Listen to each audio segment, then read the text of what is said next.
Hey everybody, I'm Danny Otto. Welcome into another episode of That Recap Show. Now, before we get into the episode, just wanted to issue major spoiler alert. We are going to be going over everything that happened in episode 7 of the Last of Us series. So if you haven't seen that episode yet, you may want to pause this video, head over to HBO Max, check that episode out, and then come back and enjoy the breakdown. Now, with that out of the way, let's start the show! Poppin' Off presents That Recap Show.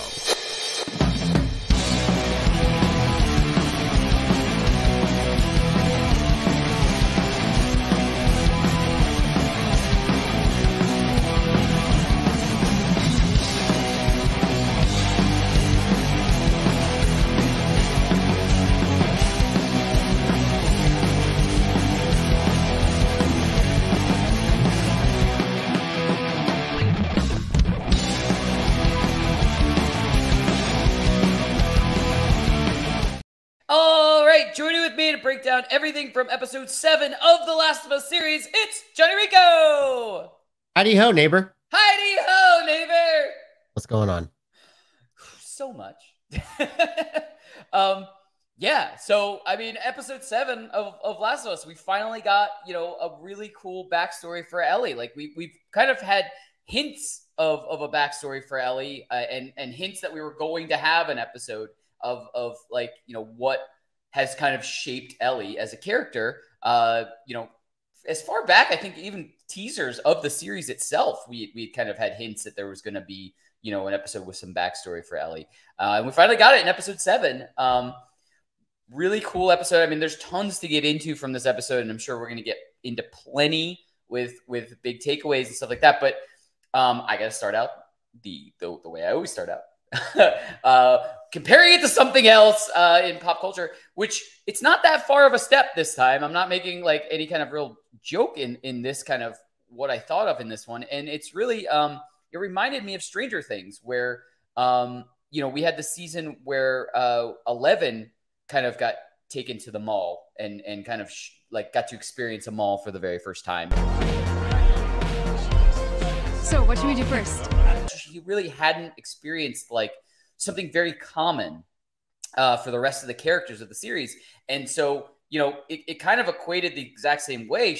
She very like wide-eyed and just wanted to kind of like take everything in. And so we kind of got to see that in this episode also, where we got to see Ellie's kind of first real experience of a working mall. And I said working in parentheses because I know no one's there. It's not really the real experience of an actual mall that was happening, pre-outbreak and pre-apocalypse. But, everything was working. We had all the power was working for the mall. So she get to experience. And just a side note, this would be the only way that I think you could really convince me to ever want to go back to a mall is, okay, no one's going to be there. It's going to be after hours. Like, it's just literally me and a friend.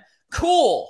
I'll definitely go to the mall. I'll have a great time, because normally I just associate malls with just a ton of people and just like it taking hours to get anything done that I need to get. So I will try to avoid a mall unless there's a store specifically that I have to get something in person at. And then I'll try to go at the most off time that I can possibly go. But anyway, Rico, what were some of your initial impressions of episode 7? Man, so Danny wasn't a mall rat. Got it. I was not a mall rat. Yeah, I like going to my mall. My mall was pretty cool to go to, so I had no problems going. I actually look forward to it. But yeah, this was a really cool episode. I thought I never got to play the Left Behind DLC when the game came out, so this was my first time kind of get to experience the story fresh, like the rest of the audience. So that was really kind of a cool way to kind of approach this episode. And like you're saying, getting to learn like really important backstory about Ellie, and of course her friendship with Riley is really key to the character that we meet later on in this episode. But yeah, there's so much that I really enjoyed. There's really carried on the performances of Bella Ramsey and Storm Reid, just phenomenally well done. And really like you could have trimmed down a few minutes. I feel like from some of these mall sequences, there's a few scenes I felt ran a little long. But I had a little problem with it overall, but I enjoy moments in projects like these where you get to enjoy people having like a real life experience in a world that's not very enjoyable anymore. And of course, getting to see Ellie and Riley kind of enjoy the mall as kids for in a way that they never would have been able to before. It was really kind of like heartwarming to watch, and a nice little break from the nonstop chaotic feeling of the rest of the show, even though that does come at a certain point in the story. Yep. But yeah, it's I thought it was really cool.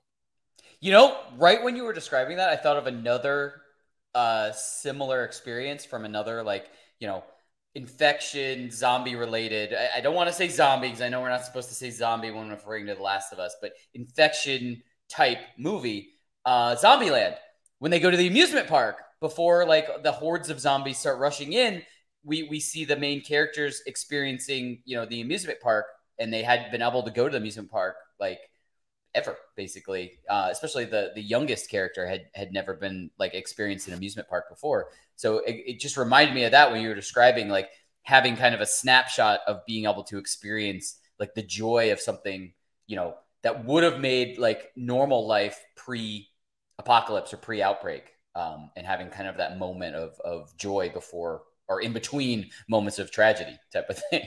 Yeah. It also reminds me, of course, of Dawn of the Dead, which takes place in a mall. And I think that's probably the biggest frame of reference you can go to for projects like this, right? Like the post-apocalyptic zombie / infected world. But yeah, just kind of seeing people use the mall to their own like, you know, their own pleasure, their own kind of activities is really, really kind of fun. You know, you have your own free will of whatever you want to do in the mall. Like, what do you want to do? And I think it's really cool the way that Riley kind of planned out this whole night for Ellie, especially because it was going to be the last time that she thought she was going to see her anyways, just because you heading over to the Atlanta QZ. So yeah, it was a really cool way to just let kids be kids in this really horrible world. Very, very odd that I mean, if the mall was that still well kept up, very odd that wasn't, by the Fireflies, wasn't like repurposed for, you know, living quarters or something, because it looked like it was still pretty intact. And I mean, I think they could have fortified it if they had, you know, a team trying to fortify the mall type of thing. So I'm very surprised that it wasn't like, you know, taken up by the Fireflies as just like a headquarters or a base or something like that. Right. Maybe it could have been too obvious. Who knows? Yeah, that's possible. Yeah. That's very possible. But anyway, you want to get to some big takeaways? Yeah. Awesome. All right. Why don't you kick us off with big takeaways? Okay. So talking more about how, you know, Ellie's backstory is really important for her character going forward. The episode starts, of course, where we left off with Joel, you know, bleeding out from his wound and basically telling Ellie, like, hey, go, leave me here. And, you know, that essentially kicks off the story that we end up seeing how, you know, Ellie was really kind of being indoctrinated in Pedro at some point, and you know, she's kind of this normal kid just running around doing the academy stuff, and like, you know, just being raised in the normal life. Well, normal for what is, you know, the norm for the situation. And then of course, you know, we hear that Riley's been gone for a little while, and then of course she doesn't come back until later that night. She's like, hey, I want to come back, and you know, we have this mall adventure, what did she call it, the wonders of the mall or something like that. That's what they're doing. The 3 wonders of the mall, and she goes, and then Ellie freaks out about the escalator. And she goes, the 4 wonders of the mall. Yeah, she just keeps adding them. Yeah, she's adding ones as long as Ellie is really excited by it. But you know, they have this wonderful night at the mall, and then it kind of ends abruptly because Ellie finds the Fedra, the bombs that the Fireflies intend to use on Fedra, and you know, her mind at that point is that considering she's going to become Fedra, she's like, "What? Am I your enemy now?" Like, it drives this wedge in between them, and it causes her to leave. And it's not really the goodbye that they really wanted to have, but she makes her end up turning around, and they have this really great moment in the Halloween store, which leads to the first kiss. But it abruptly changes from there, right? But then it cuts back because, you know, I'm really glad that they didn't show us the end of Riley's life. It's just kind of implied, and that's all you really need to know. Same way you were talking about earlier, right? With past episodes, but we know where Ellie ends up in this situation, so implying it was the right move. But the setup of Joel like telling Ellie to leave him, and shows really why she won't abandon Joel at the end of the day, because you know, when they're sitting there and going through like, how are we going to handle this? You know, we can just end ourselves. We can just kind of wait it out. And then, they were like, there's no option 3. There was no option 3 for Riley. And then when we cut back to Joel, like there is an option 3. I can save this man's life and we can continue our adventure. And that's the decision that she makes right then and there. So yeah, the sense of purpose for Ellie is really the big thing here. And, she needs Joel right now more than ever, especially to help fulfill her purpose. And right now her main purpose is to help Joel, because that ultimately helps her fulfill her bigger purpose. So I really like the way they incorporated that backstory into what she needed to do in the now.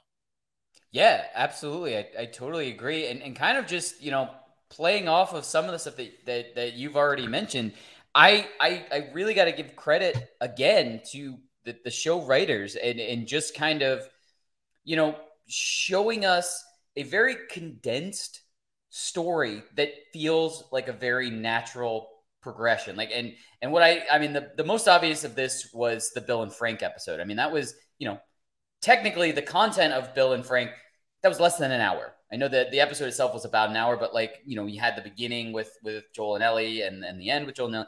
But they do such a good job of showing us in a very short amount of time in a very important story. And in both cases, both with Bill and Frank and what they showed us in episode 7, it comes down to a love story. With Bill and Frank, it was a lifetime love story.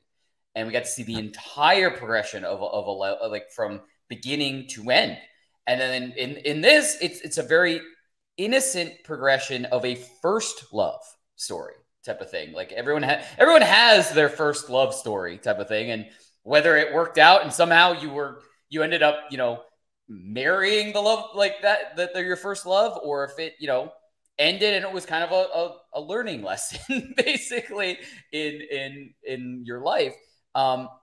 This is a very small snapshot of that, but they still get like the big moments and feelings across to really portray, how much these two characters care about each other in a very short amount of time. And so it feels like a very natural thing. It's not just like slapped in there, just as like, oh, here we go. We got to put this in here.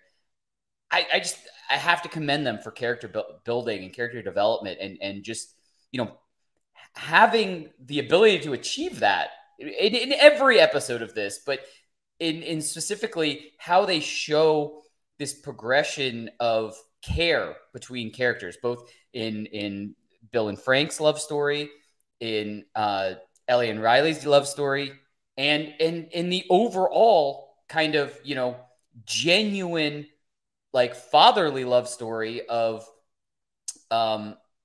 Ellie and Joel overall. Like over all of the episodes, we see the progression of he does not give a shit about her to he will die for her type of thing.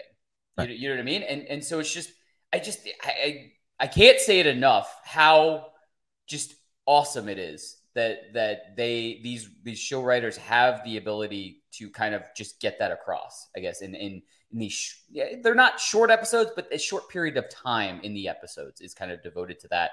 And I had to, point that out because I thought it was really commendable. I mean, it's why this show is so great, is having this really good natural character development and natural just building on things. And it doesn't feel like ever a rush job, and it doesn't feel like it shouldn't be there. It all feels like very fluid. And yeah. Yeah, I would say the 2 episodes, the Bill and Frank episode and then this episode, is like, you can compare them to 2 different types of romance movies. If Bill and Frank is like kind of like The Notebook, essentially, that this is kind of like the John Hughes movie, essentially. I like that, going back into the 80s. Kind of like the 16 Candles type deal, whatever it is. Like it's kind of bringing in those kind of vibes, like experiencing it from a young point of view and also experiencing it from a grown adult's point of view. So I thought that was really cool to see the contrast in the way those 2 stories were portrayed. And they're going to appeal to different audiences too. That's the whole point. Like, so that's kind of the greatness about it. So yeah, it was really well done. Right. And also the Stranger Things season where Ellie, or where 11 experience Ellie. I'm very close in names. Where 11 gets to experience them all for the first time, takes place in the 80s. Boom, full circle. There you go. Connected all the dots there. You want to get to some predictions? Let's do it. Awesome. All right. So I'm going to kick off predictions, but I mean, I'm really just going to kick it off the same way that we've kicked off every prediction for every episode so far in the series is, spoiler alert, we've both played the first game. So we know key events that are going to happen. We know, bad things are ahead. So it's not even like I can really, fairly predict what's going to come up next type of thing, because I know what this is inevitably leading to. What I am interested to see is kind of the journey that it takes to get there type of thing. Like I think I've even said this in some of the past recap videos we've done for the series already, is it's really cool to see the little side quests that they take type of thing, and the things that they emphasize that aren't particularly fleshed out in the video game itself type of thing. So it's not even a prediction. It's just, I look forward to kind of seeing that along the journey, like how they get them there. And because we do know the key events, we knew what's coming, and we know, how the season's probably going to end. But it's just really, I look forward to kind of seeing the additions that they make throughout every episode to kind of, make it feel fresh for both the audience that's never played the game and for the audience that has played, the first game and maybe even the second game type of thing. I really look forward to kind of seeing how they, make it feel fresh for everybody type of thing. But Rico, what are some of your predictions? Yeah. We know everything that's happening. We know everything's going to go on. I mean, if you're watching this, you already know we're already a couple weeks behind. The season's ended. So we already know just how the story wraps up. But we are just talking about the episodes in their own self-contained way. So I'm just peeling back the curtain a little bit more there. So yeah, obviously we have the episode with David and his crew to look forward to, of course, in the cameo with Troy Baker, and I can't wait to talk about that stuff. And of course, it's just a major character arc for Ellie again, but also the growth of Ellie and Joel's relationship as a whole. And it's going to really come to a head in this next episode. I can't wait to really go over it in the next video, and it's going to be a lot of fun. Yeah, absolutely. I was trying to say that without technically saying that, but it's still, everyone knows. We all know. Now that we yanked that curtain across, yeah, we all know. Yeah, we are a little bit behind, and yeah, we know how it all resolves. But yeah, it goes back to character development and just the really good. I mean, not only the really good writers of the show, but the solid source material of the video games, and the fact that they're using the strengths of the source material, and then just kind of adding things little by little that just make it even better type of thing. Yeah. So just as an overall thing, like I said, that's what I really look forward to, is to see how they can make it fresh and see how they, can present the same source material, or they can use the same source material and get to the same conclusion, but they can just, they make it feel, they have these little extra things that make us, make it interesting for everybody. I can really appreciate that. But anyway, as we always say, that's what we think. Let us know in the comments below. What did you think of episode 7? And is this the way from now on that you would like to experience them all? Just all by yourself with like 1 or 2 friends, and you just get free reign of them all. Because you know what? That's all I want. And as always, don't forget, like, subscribe, and turn on notifications to hear about all of our video and audio podcast releases. Bye, everybody! Poppin' Off presents That Recap Show.